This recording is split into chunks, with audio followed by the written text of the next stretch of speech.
আপনাদের মাঝে আরেকটা মেসেজ নিয়ে আসছি, কথাগুলো শুনবেন কি বলি।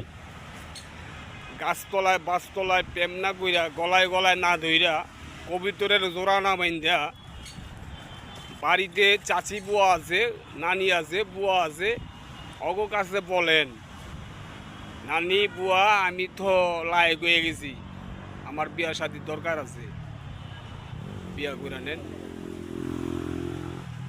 সমাজেরও মান সম্মান বাঁচবে, পাড়া পড়শিরও মান সম্মান বাঁচবে, বাবা মারও মান সম্মান বাঁচবে। এখন আপনি যদি একটা কলঙ্কিনী গড়ান,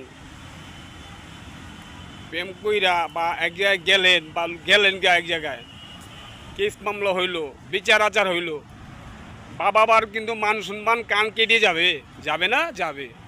ওই কামটা না কইরা যদি আপনার মনে চায়, ভালো মনে করেন, পছন্দ হয়েছে, তাহলে নানি বউ আছে, বাড়িতে ময়মুরব্বী আছে, অগো কাছে বলেন, আমি তো লায়ক হয়ে গেছি, আমার বিয়া শাদির দরকার, বাবা মারে কর আমার বিয়া করাইতে।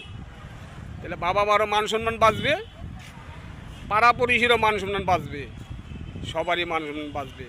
এই কথাগুলা মাথায় রাখবেন, কি বলছি। কেউ কলঙ্কনি গড়াবেন না, কেউ মান সম্মান ছোট করবেন না। সমাজ নিয়া, পাড়া পড়শি নিয়া, ময়মুরব্বী নিয়া কাজটা করবেন, ভালো থাকতে পারবেন। এবং আল্লাহ রাসূলের কাছে ভালো থাকতে, আল্লাহর কাছে ভালো থাকতে পারবেন, সবার কাছে ভালো থাকতে পারবেন। কেউই কুঘটন গড়াইবেন না।